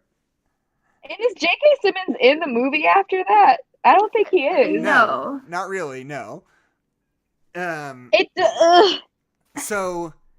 I Rebecca's. thought that J.K. Simmons had a connection to Val Kilmer at some point. Like they were in the same magazine article or something. Right. I don't fucking know. Who fucking knows, man? So Rebecca Ferguson's dead. The snowman chomps off her finger to get into her iPad, and only her finger. The rest of her body's intact. So I thought she was still alive. Yeah, maybe he just cut off her finger. He deletes all her stuff, which is important for some reason. That's all of For what reason, we'll never know. Those are all the clues. Anyway, He's taking away the clues now. Meanwhile, Michael Fassbender's ex-girlfriend breaks into his house and dry humps him on the floor while he's listening to records. Yeah. Yeah. Oh, because her son is missing. And she's like, oh, he's gone. And then she's like, JK, I'm actually just really attracted to you. And so he wasn't actually missing. He was just like at a friend's house or something. Well, no, they had a conversation before. When one of those conversations where they're just blasting so much exposition at you that you can't understand any of it. That's when he like walks her home. She's like, "Oh, my son keeps running away. Can you talk to him for me because he really respects you?" So she's like, so when she gets to his apartment, she's like, "Oh, he ran away again, and he just went to a friend's house and didn't tell me." Yeah. Anyway, I'm gonna awkwardly sit on you now. Just sit on you. Here's my vagina in my pants. But then new boyfriend calls and he's like, "Hey, I've done a lot of work because I care about your son, even though he hates me. And now I'm gonna go do my job." Right. His job was like, just killing women, apparently. Apparently. Yeah, and giving out drugs. Giving out drugs with no prescriptions. So then the snowman brings Rebecca Ferguson's dead body to Harry Hole's house. The Hole estate. Mm-hmm. And he finds her and he's like, "Oh shit."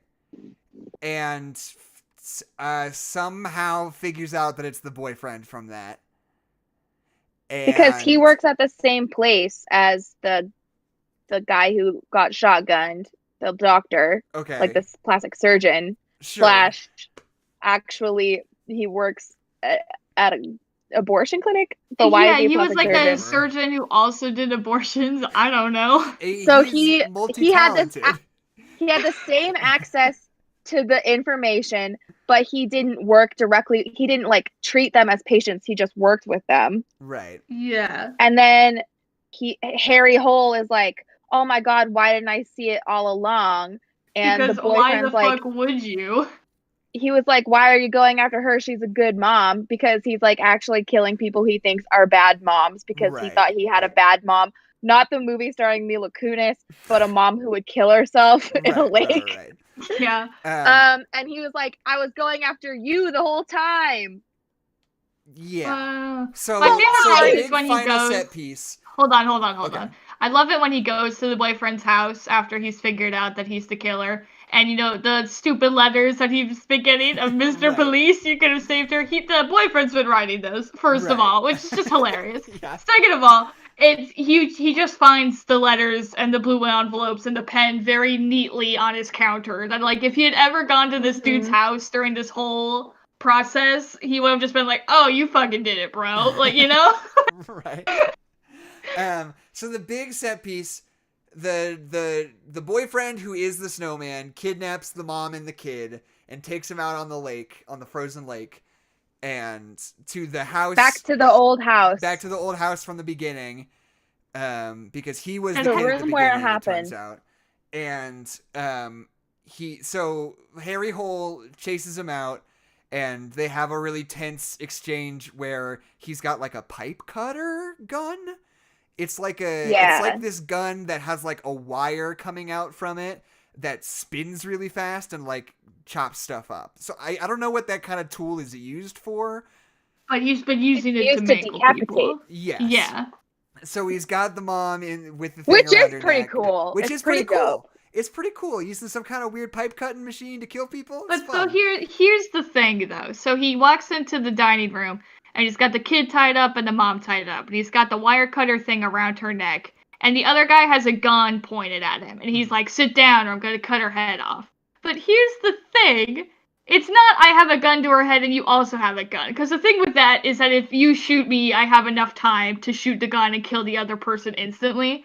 If he just shot him in the head, he would not have enough time to cut off the girl's To head activate with the thing. He wouldn't have enough time to do that, so why didn't he just shoot him? Activate the automatic Because garroting machine. This is a bad exactly.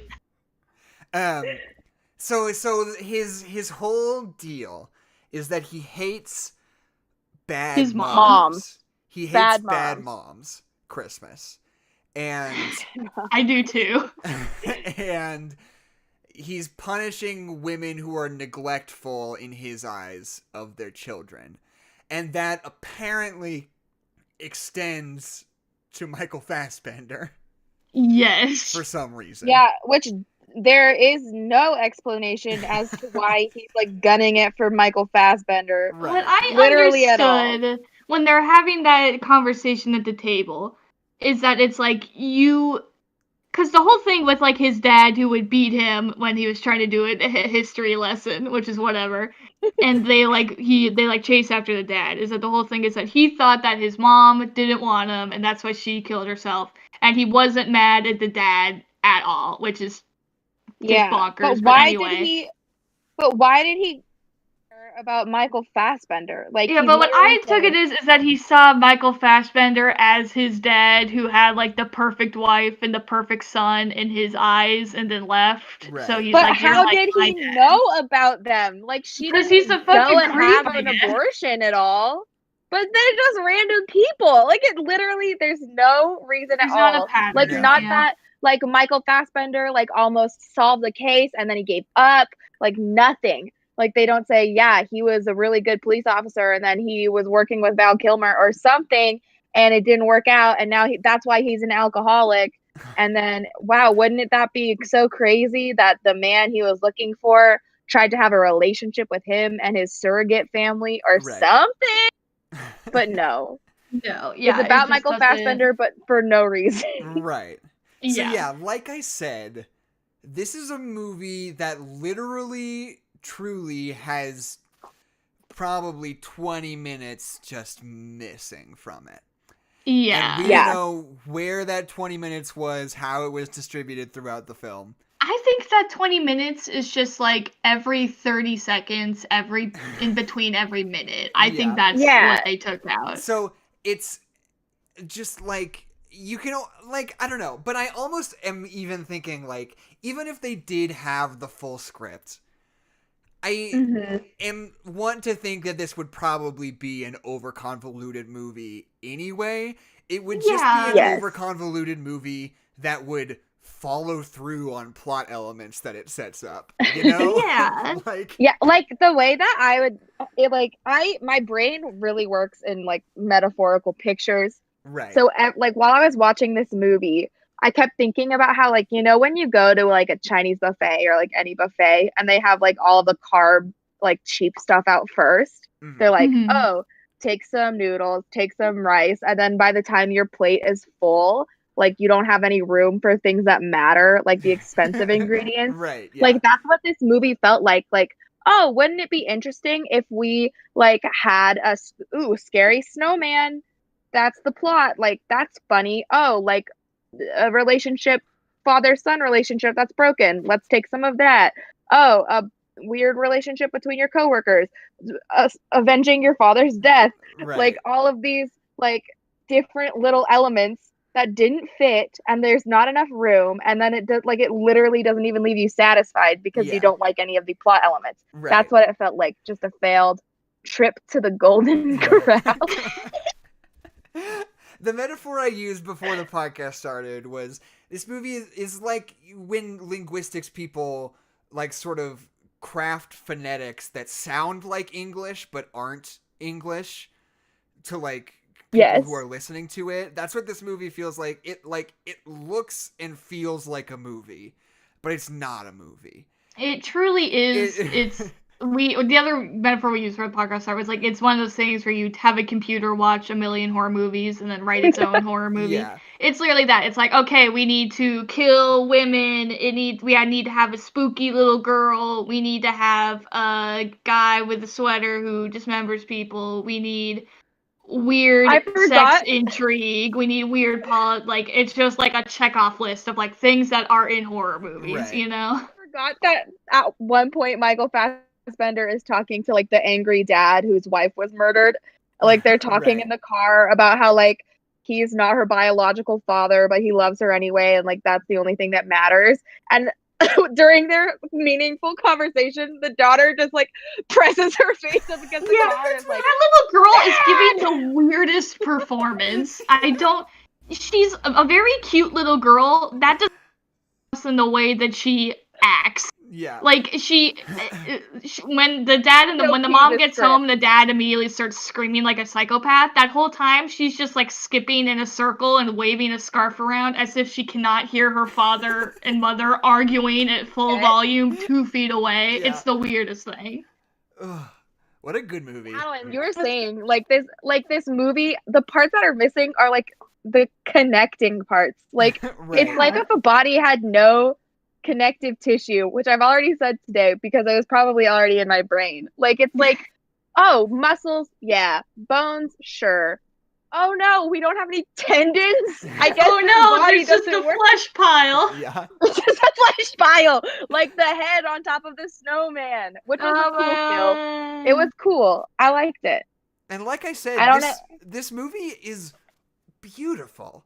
Like there's my gosh, this shot that is going to stick in my brain like forever. I don't remember who it is, but Michael Fassbender is talking to somebody on like a pier, and there is like this really wide shot where they're really small in the frame, where it's just like them in the foreground. You can't see the ground underneath them, and just like miles behind them in like ultra deep focus is like the hillside with like houses and businesses and stuff on it behind them. It's just like this long take, big wide shot where these two characters are just having this conversation, and it's like so gorgeous and beautiful, and it doesn't look like anything else I've ever seen in a movie before. And yeah, it's like vast and like ominous at the same time, and it's in service of a movie that doesn't work. It does not work. Doesn't do anything. Oh no. You put the key in the ignition and you turn the key and it doesn't work. Like I hate. This is just a tiny thing that I hate about this movie. I hate how too many plot points are reliant on people having weird windows on the inside of their house. What the fuck is up with that? Is that like a Norwegian thing of having windows on the inside of your house? Because that's how he finds out that his uncle is actually his dad. By looking in a window into his mother's room, which is just the weirdest thing on the planet. It's like Cabin in the Woods. Yeah, it's like, what the fuck is that? What is that? Unclear. Who knows? Is that a weird sex window? We'll never know. Weird sex window. Oh, okay. Maybe. The Norwegians are weird. I want to do some Michael Fassbender talk. Because he was briefly one of the hottest actors in Hollywood. Jackson, you've turned into a robot. As soon as you started talking about Michael Fassbender, I think you've been possessed. What? You sounded a bit robotish. I wish you'd stop pointing that out to me while we're streaming, because it makes me super self-conscious and I don't know what you're talking about. No, the audios get super robot-y. Do you not? We've had this problem before. I thought you meant like the way I was talking. Not your intro. No. I would never be like, hey, you sound bad. No, I meant like your audio. Okay. In the middle of your sentence, Adeline just like, cadence is robotic. Just so you know. There's not enough emotion in your voice. Because he was like hot shit for so long. He was in like all of these. I'm looking at his filmography right now. He was in like Jane Eyre, in Cary Joji Fukunaga's Jane Eyre movie. Bastards. And then, Inglourious Bastards, where Michael Fassbender is genuinely giving, like, maybe one of my favorite performances of all time in Inglourious Bastards. He's so fucking good in that movie. And after that, he becomes, like, Hollywood's hottest new guy. He gets to be Magneto in X-Men. He plays Steve Jobs. He gets to be the weird android in Ridley Scott's new weird alien movies. He was in 12 Years a Slave. I think he got Oscar nominated for 12 Years a Slave. And then at some point around like 2015, he just completely stops being in any movie that is good at all. You know? Yeah. And Yeah. kind of dries up and disappears. I'm going to look in order. His last few movies have been X-Men Dark Phoenix, not great. The Snowman, not a good one. not great. Which Not was great. excellent. Alien Covenant, which I like. Alien Covenant, which I think is good, but is understandably polarizing. We get it, Jack. So you Yeah, like Alien Covenant. It's not a fan fave. Right. Song to Song, which is a Terrence Malick movie that nobody saw. Yeah, I haven't even heard of that. Which I also, it was just like a very much like a fucking film critic, film student kind of movie. Because Terrence Malick makes these really long, really dramatic, really like Tony movies. And, you know, and he's famous in like the posh film community for doing so. So he was able to get a movie made that had fucking Natalie Portman and Ryan Gosling and Michael Fassbender and, Kate Blanchett Adeline's favorite. For a decent amount of money, but nobody fucking saw it besides like the very small target audience who was so into that kind of thing. But even the kind of people who were like interested in that kind of movie said that movie wasn't even really that good. So anyway, before that, Assassin's Creed, good one. Oh. X-Men Apocalypse. Forgot that happened. Yeah. Assassin's Bad Creed and one. X-Men Apocalypse, and then before that was Steve Jobs. Steve Jobs was the last, like, unapologetically, unilaterally considered a good movie that Michael Fassbender was in. And that was in 2014. Oof. What a different 16. time. I know. It was in the Obama administration. Oh, the good old days. Like... Yeah, like if you've gone through one whole president without putting out like a good movie, like that solidly, like sign. like reviews and like audience scores align, then what's happening? Especially if you're as good as Michael Fassbender is, it just doesn't make sense. So, like, I just want to know what his deal is.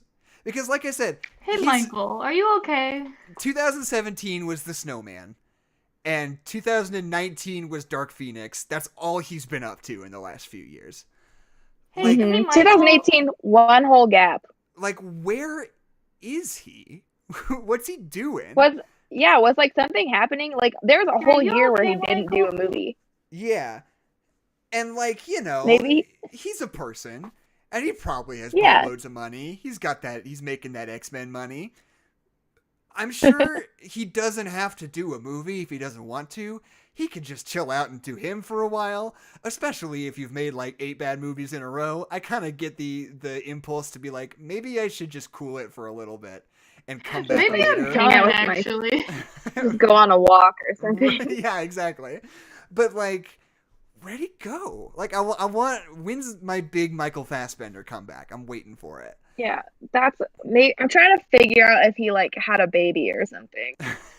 Well, could he have been? 'Cause Like, that would make sense. I'm on Letterboxd that only shows movies. Maybe he could have been like in a TV show or something. No, he No? wasn't. He Okay. was not. Like- Sorry. He was, the last TV show he was in 2008, The Devil's Whore. Okay. Cool. Well, now I'm just What thinking about how what fucking is good. that? I'm just thinking about how fucking good Michael Fassbender is in Inglourious Bastards. That performance rules. Yeah, he's really good in everything. Like it's just bad In every movies. single film. And Well, he's like, in Alien yeah, Covenant, I mean- where he kisses his own clone. That's the best movie ever. Wait, hold on. One other medium that's done that. We've talked about this at length on the podcast, Adelaide. Michael We Fassbender. must have. I think I blocked that out. He kisses his own clone in Alien Covenant. Wow. There are 2 Michael Fassbenders and they kiss. Do you think, oh god, I'm forgetting names of celebrities, which I do on a daily basis. What's the man we love who did Smeagol? No, Andy Serkis. Do you think Andy Man we Serkis and love. Smeagol ever kissed? Does that count? I don't know So? how to even process that question. Even makes sense. That's like saying, did Daniel Radcliffe and Harry Potter ever kiss? No, that's different because Smeagol was like No, at the it's not. Oscars. What? And Danny Serkis, didn't Smeagol like announce something at the Oscars the year Lord of the Rings came out? Oh, I don't know, maybe. Yeah, and then Andy Serkis was also there, so they could have kissed. Okay, sure. Yeah, maybe they did kiss. Why can't you yes and me, I Jackson? don't know. They did kiss. You Yes, should see and the they're in brains. love. The gears in my brain's turning, trying to figure out how to yes and that. Adeline. Okay, so if Michael Fassbender kissed his own clone, and Keisha Right. was like, name one other medium that did that. So I was speculating that in real life, Andy Serkis could have kissed Smeagol. Oh, I was saying that they do that in The Good Place. Do Where that? There Darcy you go. Carden, yeah, she plays every single character in one episode, and at Oh, one right. point kisses herself, and it's really good. Highly recommend The I Good always forget Place. Michael Fassbender's in 300 too. That was like his first movie, right? Around that. Well, it wasn't his first movie, but it was kind of one of his earlier ones. It was Because like, he's not but like like a the big deal in big. that movie. He's like a very small role. I haven't seen 300. I've It's So I seen don't really know 200. anything. it's a weird movie for sure. I only saw 299. Do I have to see the first 299 movies to understand? Yeah. 300? I don't have time I for just- that. Could not commit to 300. What did they call the sequel? What was the sequel called? 301 Dalmatians. No, There's okay. 300 in the sequel. It was actually the prequel starring Emma Stone as Cruella de Vil. There was a hot second I was really sure it was called 301, but it's not. It's called 300: Rise of an Empire, which is the fucking stupidest, worst title for a movie ever. Yeah, Yeah, it's because not that great. just means nothing. Rise of an Empire? Go fuck yourself. Yeah, that was actually what they were gonna call The Empire Strikes Back. But Yeah, Rise of but an they Empire. decided against it because it's bad. Yeah. it didn't test well. Because it doesn't mean... I'm so sick of fucking blockbuster movie words. Rise know. of an Empire. Yeah. It doesn't mean Rise fucking of- anything. Rise You of know the my Tangled least Guardian favorite- Dragons. Fuck My off. my least favorite example of that is, speaking of Andy Serkis, the new Planet of the Apes movies, because the Oh, order in don't which, get like, us started. it doesn't make sense, because it's Rise of the Planet of the Apes, but then Dawn of the Planet of the Apes. Right. But wouldn't it make sense if the Planet of the Apes dawned when, like, there's only one ape that's smart, Right. and then the rise Mhm. is the apes being in charge, Yeah. and then War for the Planet of the Apes, sure. You're But, like, preaching to the also- choir here, Keisha. Yeah, you're I talking know. to I the just- biggest I Planet just- of the Apes stands. We should do Planet of the Apes. I love Planet of the We Apes. should. We We are gonna gotta. do that for episode 100. Okay. That'll be our Theoretically. celebration. What are we on? 91 or 98? This I is can't read this 91. font. Yeah. Yeah, let's do Planet of the Apes. For 300. For 100. I was That's looking no at cap. 300 on my Episode 300, computer. Planet of the Apes. Stick around. What if we did 300 for our 300th episode? Do you want to commit to I'm that? good. That's the only way I'll watch 300. Yeah, that makes sense. But, I mean, theoretically, the sun is still rising even before it dawns. You can't see it, but it is. It's fucking it's stupid, sure, Jackson. How Sit could, down. how could it get to the horizon if it wasn't rising? But dawn But is you- when it the like dawn starts is when rising you into first the sky. see it. Right. The sun doesn't rise at all. It's stagnant, and the Earth moves around Like, it. Keisha. It doesn't- The sun isn't always rising. It rises when you first see it dawn, then it rises through the sky. If you don't say that the Earth is the center of the universe, the Catholic Church is gonna kill you. Listen, I'm here to challenge Pope Francis to a duel. We can talk about the sun. I want to play a little game. I'm looking at your watch. Is it trivia time? No. I'm looking at the list of Planet of the Apes movies. There were 5 original ones, 1 Tim Burton remake, and 3 new ones. Yeah. First one's called 3 Planet of prequels. the Apes. The second movie is called oh wait, fuck. Okay, yeah. We have to get, I'm gonna interrupt you, but we have to get an Oculus so we can play that VR Planet of the Apes video game where you're a chimpanzee with a gun. We just fucking have to. Like, we just fucking have to. Yeah, maybe we should. Maybe that can go up. We can start a That's Patreon. the only reason. Yeah. A GoFundMe for us to get an Oculus so Yeah, we can stream that GoFundMe game. God. Just for that game. No, we will not I thought touch this it was going to be otherwise. fun because they're all blank of the Planet of the Apes, and I was going to be like, guess the verb. But I didn't think that would be as funny as it seemed at the There's time. 5 original ones? Yeah, that's why I want to do Planet of the Apes after Star Wars for like a long series. That's fair. I'm down. I'm down could do as 9 heck. movies. We could do 5 old ones, 1 Tim Burton one, and 3 new ones. Yeah, that's not even that bad. No Planet of the Apes announcements at the Disney I Summit thought today. they were planning another movie. I thought that was a thing. No, as far as I know, there isn't any plans right at the moment. The ending was good though. Like it was a good trilogy, like a strong trilogy. Yeah, like Keisha, this is modern Hollywood. We can't fucking have that. Well, it would just be something different. Because I think it would be a story that doesn't follow Caesar at all. I think because that's what Andy Serkis was saying for a long time after War of the Planet of the Apes. They were like, "Yeah, we're gonna do a 4th one for sure," and it was like, "Don't." And yeah, please don't. Luckily, then Disney bought out Fox, and they're probably gonna figure out some kind of prestige TV show or something. But which is a rare instance in which whatever Disney's gonna do is probably a better idea than whatever Fox was gonna do. I know, yeah.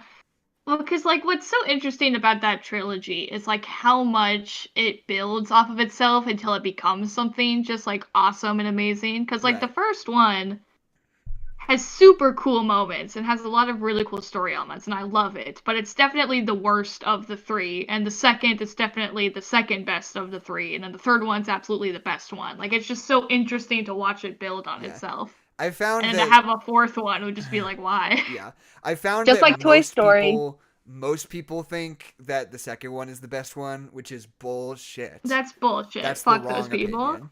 Because War for the Planet of the Apes is the second best movie ever made in history. It's so good. It's so fucking good. And that's not true, but I'll say it. I fucking cry every time Luca dies. Good though. It's oh my god. It's so like the stakes are so high, and like the non-verbal storytelling is awesome. Yeah, and fucking Nova and the one in the sweater vest. Yeah, there's the little one that Steve's on. God, that guy rules. The only drawback is that Woody Harrelson is not my fave villain. Oh, what? But no. Woody Harrelson. I don't know. I just think he's a little too cartoony, which is weird. In a movie that's literally monkeys. He was the white man who couldn't jump, Keisha. Yeah, I know. And then he's the white man who gets killed by a chimpanzee. Yeah, it's great. He does inspiring true story of how that white man learned to jump. I haven't seen the movie. I'm sure that's what it's about. I'm pretty Does he learn to jump? Man, I wish this movie was just Planet of the Apes. Teaches Woody Harrelson how to shoot first. I saw Solo. What the fuck? That was weird. I guess he does shoot first in Planet of the Apes too. That's fair. Jesus fucking Christ. Okay. Are we done? Is that everything about the Snowman? Yeah. Let me get in there. I haven't gotten my review yet. I was just kind of trying to pad it out because I wasn't sure how much Disney stuff I wanted to cut out at the beginning, so I could like really make sure Fair. we got a tight hour. Mhm. But we're well past that. So Yeah, we're well past that. let me grab a we Snowman cut. review. Do you want to do plugs while you look? No. Keisha, do you want to do I'll plugs? do it. while Yeah, Jackson sure. looks? Hello. Thank you so much for listening to our podcast. If you listened to this and hadn't seen The Snowman, I'm so sorry. It probably didn't make a lot of sense. But if you've listened to it and seen the Snowman, it still didn't make any sense. The movie doesn't make sense. Anyway, you can follow us on No Nerds Pod at Twitter, right? Yes, at No That's Nerds right, Pod. right? Yes. At No Nerds Pod, or you can follow Adeline at Hollaback Horse. Spell it like it sounds. Or you can follow Jackson at Jepperpack, like Pepper Jack, but backwards. I don't have a Twitter, but if you'd like, you can follow any celebrity and pretend it's me. Selena Gomez, that's one. Like us on Facebook, Ted subscribe, Cruz. tell your friends about it. Ted Cruz. He recently played yeah. Danganronpa. Did he really? Please comment. He did for a stream. It was crazy. Wait, Ted Cruz streamed Danganronpa? Yeah, man. Yeah. How did I not hear about that? Wait, what the fuck? That's not real. You're making For a that charity stream. up. Stop What? everything. Why would Danganronpa be the thing? Why I'm not? confused. I'm lost. Anyway, please comment what you think Snowman movie should be about. No, Should he they didn't. resurrect You're lying. You're Val messing with Kilmer? me, Adeline. He didn't do that. No, I swear to God he did. Everything that comes up is just a meme that says that Ted Cruz stands like a Danganronpa character. Terry Crews. No, he just did a charity stream. Oh, Yep. you're Adeline. Adeline, I'm gonna kill you. What? We are talking about Ted Cruz. Oh, I Republican thought you said Senator Terry Ted Crews. I was sorry. That's Terry totally my Crews? fault. What the Terry fuck? Crews. Terry Crews playing Danganronpa is not that funny, Adeline. Pretty funny. Ted Cruz playing Ted Danganronpa Cruz are would have so killed me. different. I would have died if that were the case. That would have been the funniest Terry, I thing didn't know you said Ted. that had ever happened. Oh my gosh. God Ted- damn it. Fuck you, Adeline. He said, I'm making a major. Similar first career names. change." He did it opposite Arnold Schwarzenegger. Oh my god. Hey, Okay. do you have any reviews? give me a fucking minute. Okay. There's a review from somebody that I worked at the movie theater with. That's really funny to me, but I probably shouldn't. It would be rude. Okay. You've turned into a robot again, just FYI. We haven't spoken There you go. It fixed itself. in a while, but no, I don't want just from people I follow. None of them are crazy people. Not yet.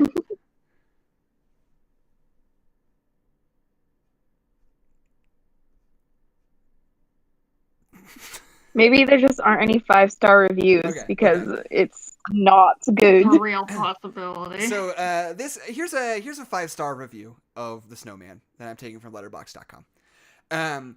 This person has this review marked as a spoiler. So once you click through that, you'll find that underneath it says April Fools.